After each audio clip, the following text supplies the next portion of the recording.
అందరికీ నమస్కారం అండి. ఈరోజు మనం సత్యవాడ సోదరీమణులు రచించిన భలే బామ్మ అనే ఓ చక్కటి కథను విందాం. ఇక కథలోకి వెళ్దాం. భార్యకు ఇష్టమని 1/4 కిలో బాదం హల్వా, మూర మల్లె పువ్వులు కొనుక్కొని హుషారుగా ఇంటికొచ్చిన పూర్ణచందర్ ఇల్లాలి వాలకం చూస్తూనే నీరు కారిపోయాడు. అదేమిటో అలా ఉన్నావు? నేను ఆఫీస్ నుంచి వచ్చేసరికి కాఫీ టిఫిన్తో ఆహ్వానించేదానివి, ఇలా సోఫాలో కూలబడి ఈ అవతారం ఏమిటి? ఇహ ఇంతే, ఈ రోజుతో మన సరసాలకు స్వస్తి. ఇక నన్ను సస్పెన్స్లు పెట్టక విషయం చెప్పేద్దు. అర్ధాంగి ఎందుకలా అప్సెట్ అయిందో వివరించేసరికి అతగాడు హతోస్మి అనుకున్నాడు.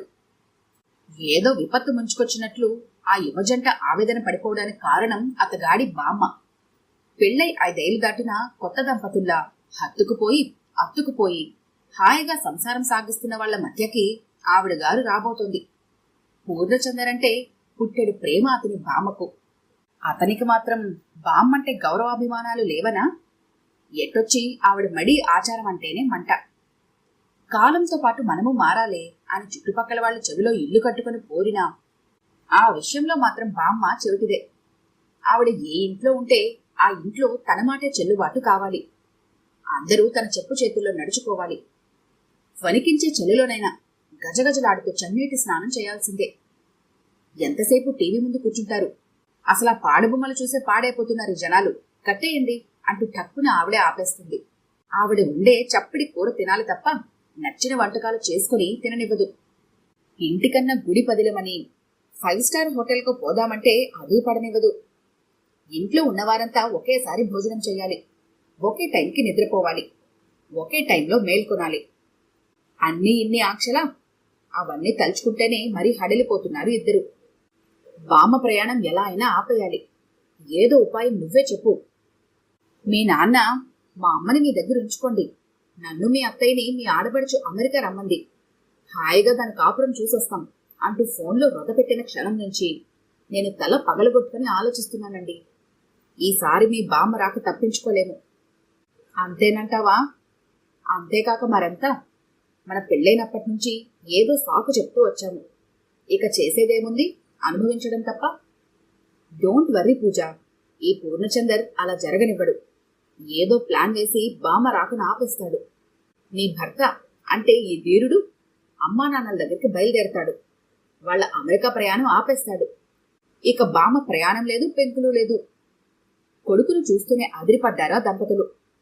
ఆ అబ్బాయి అత్తగారిని తీసుకెళ్ళడానికి వచ్చాడండి. మనం ఫోన్లో పోరు పెట్టేశాము. దిగబడ్డాడు. చెవులు కొరుక్కున్నారు ఇద్దరు. పరస్పరం యోగక్షేమాలు, కాఫీ ఫలహారాలు ముగిశాక మా ట్రిప్ క్యాన్సిల్ చేసుకుంటున్నాం, అమ్మ నీతో రాదురా. తండ్రి నోట ఆ చల్లని మాట వినగానే కాగల కార్యం గంధర్వులు తీర్చారు అని మురిసిపోయాడు. కాని అసలు రహస్యం తనకు తెలిసేసరికి బామ్మను తనే తీసుకెళ్లి తీరాలని పట్టుబట్టాడు. అమ్మా నాన్న తన దగ్గరకు రాకపోతే తనకి ఇండియాకు రానని అక్క ఫోన్లో స్పష్టం చేసింది. అది తన నిర్వాకమే. కూతురి మాట కాదనలేక అమ్మా నాన్నలు ఫ్లైట్ ఎక్కారు. బామ్మని వాటేసుకుని మరీ తన ట్రైన్ ఎక్కాడు పూర్ణచందర్. భర్తతో సహా బామ్మ ప్రత్యక్షమయ్యేసరికి పట్టరాని కోపం వచ్చింది పూజకు. అన్నీ ఇన్ని డంబాలు పలికారా అయ్యగారు? అత్తమామల ముందు తలంచుకొని హాయిగా వాళ్ళని అమెరికా పంపించి ఎంచక్కా ఓడిపోయి మీరు బామ్మని వెంటేసుకొచ్చారు. అమ్మాయి దగ్గరికి ససేమిరా వెళ్లమన్నా నీ అత్తమామల్ని తికమక పెట్టేసి ఆకాశ మార్గం పట్టించి బామ్మని ప్రేమగా గుండెల్లో పొదుగుకుని ఇలా రావటానికి ఓ రహస్యం ఉంది అంటూ భార్య చెవిలో ఊదాడు. అంతే, పూజా పూర్ణలు బామ్మని పువ్వుల్లో పెట్టి చూసుకోవటం మొదలుపెట్టారు. ఒరే పూర్ణాలు, నేనున్నానని మీ అలవాట్లే మార్చుకోకండి. పొద్దున్నే బ్యాడ్ కాఫీ తాగండి. ఇద్దరికీ నవ్వు ఆగలేదు. బ్యాడ్ కాఫీ కాదు బామ్మ, అది బెడ్ కాఫీ. అయినా మన ముగ్గురం కలిసే కాఫీ తాగుతాం. మేము నీ దగ్గరే పడుకుంటాం, నిన్నొదిలి ఒక్క క్షణం ఉండం. బామ్మ మెడ చుట్టూ చెయ్యవేసి గారాలు పోయాడు పూర్ణచందర్. అవునమ్మగారు, నేను మడిగా మీకు కావలసినవన్నీ వండి పెడతాను. ఏం తినాలనిపిస్తుందో చెప్పండి. ఆవిడ మెడలో కాసుల పేరు సవరిస్తూ అంది పూజ. వాళ్ళు చూపించే అభిమానమంతా ఎందుకో తెలిసిన బామ్మ ముసిముసిగా నవ్వుకుంది. పిచ్చి పిల్లల్లారా, నా కోసం ఏం శ్రమ పడద్దు. నా వల్ల మీ ముద్దు ముచ్చట్లు ఎందుకు కాదనుకుంటారు? చిన్నపిల్లలు మీరు. సరదాగా సంతోషంగా ఎక్కడికైనా తిరగండి. ఒక్కదాన్ని ఇంట్లో ఉన్నా నాకేం భయం లేదు. ఏ భగవద్గీతో రామాయణమో పారాయణం చేసుకుంటే బోలెడంత కాలక్షేపం. అది కాదులే బామ్మ, ఇన్నాళ్లకి మా ఇంటికొచ్చావు, నిన్ను కళ్ళల్లో పెట్టి చూసుకోవాలి, నువ్వే మా ప్రాణం అంటూ పూజ పూర్ణాలు బామ్మని కాసేపైన ఒంటరిగా ఉండనివ్వటం లేదు. పూర్ణాలు అని సాగదీస్తూ తన భర్తని పిలుస్తుంటే పూజకి ఎక్కడ లేని చిరాకు పుట్టుకొస్తుంది. పూర్ణాలు బొబ్బట్లు ఏంటమ్మమ్మగారు, చంద్రం అని పిలవండి అని గట్టిగా వార్నింగ్ ఇవ్వాలనిపించినా ఆ రహస్యం గుర్తొచ్చి తమాయించుకుంటోంది. బామ్మని అల్లుకొని పూజ పడుకోవటం, తన రాత్రులు విడిగా ఒక మంచం మీద. ఈ పరిస్థితి చూడటానికి విసుగు తెప్పిస్తోంది. ఏదైతేనే బామ్మ మాత్రం బాగా సుఖపడుతోంది. అటు మనవరాలి కోరిక తీర్చి కొడుకు కోడల్ని అమెరికా పంపగలిగింది. ఇటు కళ్ళ నిండుగా పూజా పూర్ణాలను చూసుకుంటూ తృప్తిని పొందుతోంది. ఏమిటండి మీ బామ్మ, ఓ జ్వరం లేదు, కనీసం ముక్కు చెదరు, అడుగు పట్టుకుని కూర్చోరు, తలనొప్పి కాళ్ళ నొప్పులని కనీసం అమృతాంజనైనా రుద్దించుకోరు, నిక్షేపంలా తిరిగేస్తోంది. చూస్తుంటే మీరు నాకు కట్టుకథలు చెప్పారులా ఉంది. అలా నన్ను ఊరిస్తే మీ బామ్మకి అడ్డమైన సేవలు నా చేత చేయించవచ్చునని మీ ఎత్తుగడ కదూ అంటూ మొగుడిని దులిపేసింది. చిట్టి తల్లి, ఒట్టేసి చెబుతున్నా, లోగుట్టు పెరుమాళ్లకెరిక. నువ్వు ముక్కు చేదడం, నన్ను బనాయించడం అన్యాయం. నాకు తెలిసిన నిజమైతే అది. ఈసారికల్లా బామ్మ మంచం పట్టేయాలి. ముసలితనకు ఛాయలు కూడా తగ్గి నవనవలాడిపోతోంది. మన సేవతో ఆ మహాతల్లి వయసు 25 ఏళ్లు వెనక్కి వెళ్ళిపోయినట్లుంది.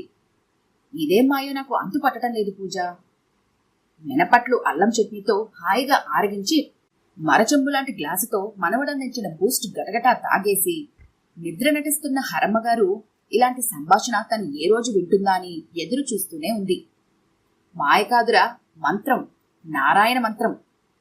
తను పన్నిన యుక్తి తనే నెమరు వేసుకోసాగింది. పనికి మాలిన వాళ్లకే పూర్ణాయుర్ధాయం ఇస్తాడు భగవంతుడు.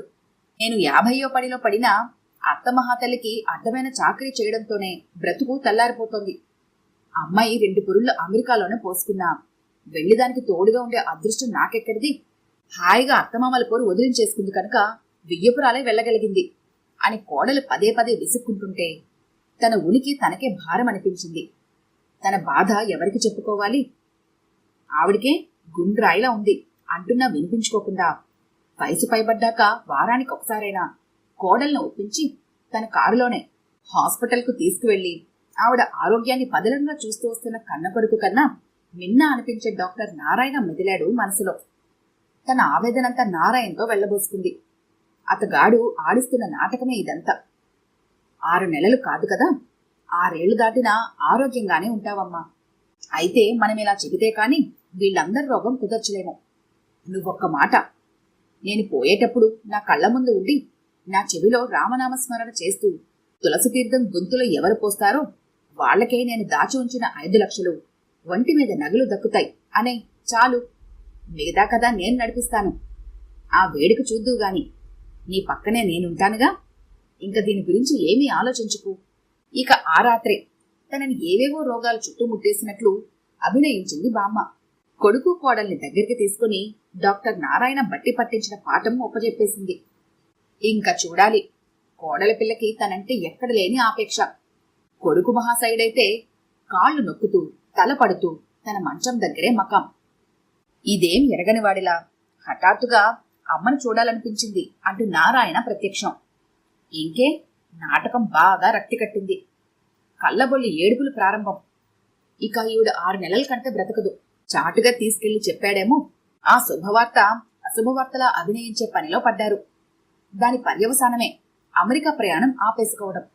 నేను చచ్చిన బామ్మను మా ఇంటికి తీసుకెళ్ళను అని చెప్పడానికి వచ్చిన పూర్ణాలుగాడితో ఈ నారాయణ పక్కకు పిలిచి సంగతి చెవిలో వేసేసరికి పొంగిపోతూ బామ్మను నా దగ్గరే ఉంచుకుంటాను అని పట్టుబట్టాడు. పాపం నారాయణ ఆడించిన నాటకం మహాబాగా రక్తి కట్టింది. తన ప్రాణాలు గాలిలో కలిసిపోతాయని, డబ్బు నగలు తమకే దక్కాలని ఈ కుర్రకుంకలకెంత తాపత్రయం. వాళ్ళు మాత్రం తక్కువ తిన్నారా? అమెరికా వెళ్లారే గాని మనసులు అక్కడ లేవు.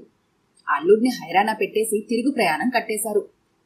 తనలో తనే పిచ్చిగా నవ్వుకుంటున్న బామ్మను చూసి చెలించి టపా కట్టేస్తుందేమో అని ఆశగా అనుకున్నారు. అదేంటమ్మగారు అలా నవ్వుకుంటూ ఉంటుంటే? మీకు పిచ్చి పట్టింది అనుకుంటారెవరైనా.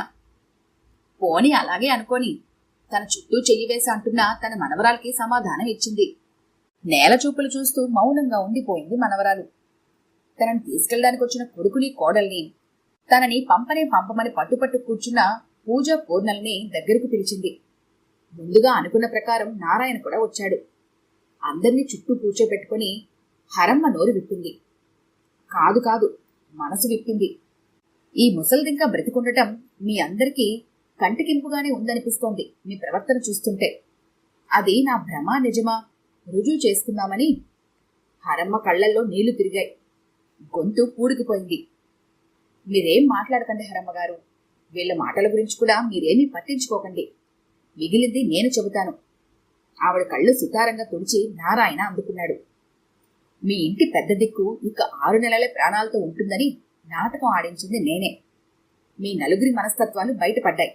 ఆవిడ డబ్బు మీదైతే వ్యామోహం ఉంది కాని అనుమాత్రం ఆపేక్ష ఈ పెద్దావిడ మీద లేదని తేలిపోయింది. అత్తగారి చాకరీతో సతమతమైపోతున్నానని తెగ ఇదైపోయావు. బామ్మ తన ఇంటికే రాకూడదన్నాడు ఈ ప్రబుద్ధుడు. తీరా డబ్బు ఎరవేసేసరికి పాపం ఈవిడి మీద ఎక్కడలేని అభిమానం కురిపించేస్తారు. పోనీలే నాయనా, నా వాళ్ల తత్వాలు ఎలా ఉంటేనే నా నిర్ణయం ఏదో వీళ్ళ చెవిన పడేస్తాను. ఏం నిర్ణయించుకున్నావు? ఆ 4 గొంతులు ఒకేసారి ప్రశ్నించాయి. హరమ్మ బోసినోరంతా తెరిచి నిండుగా నవ్వింది. మా బోటి పెద్దల పట్ల ఈ మోస్తరు భావాలున్నది మీకే కాదర్రా, ఈ సమాజమంతా ఇలానే ఏడుస్తోంది. లేకపోతే ఈ రోజుల్లో ఇన్నిన్ని వృద్ధాశ్రమాలు వెలిసేనా? ఇంతకీ మీరు ఆశ్రమంలో చేరుతానంటారా? ఇంతకాలం నేను చేసిన దానికి మీ దృష్టిలో అసలు ఎలాంటి విలువ లేదన్నమాట. కోడలు ఒంటికాలపై లేచింది. ఆవిడతో మాటలేమిటి? ఇంతకాలం కన్నతల్లిని కళ్లల్లో పెట్టుకుని చూసినా నా పరువే ఎలాంటి మొహమాటం లేకుండా బజార్న పడేస్తుంది. రుసరుసలాడాడు పుత్రరత్నం. మీరెన్ననుకున్నా ఆవిడ అభిప్రాయం అంతే. వార్ధక్యం పైన పడగానే నిర్లక్ష్యానికి గురవుతున్న తనబోటి వాళ్ల కోసమే ఆమె ఆస్తిపాస్తులు వినియోగించుకోవాలి అనుకోవడం తప్పనలేం కదా. ఆవిడ ఇష్ట ప్రకారమే జరగనివ్వండి. ఇంకా ఎవ్వరికీ మాట్లాడే పని లేదు అన్నట్లుగా ముక్తాయింపు పలికాడు నారాయణ. ఈ కథ కనుక మీకు నచ్చినట్లయితే లైక్ చేయండి, షేర్ చేయండి. మరిన్ని ఇంట్రెస్టింగ్ కథల కోసం మా ఛానల్ని తప్పకుండా సబ్స్క్రైబ్ చేసుకోండి.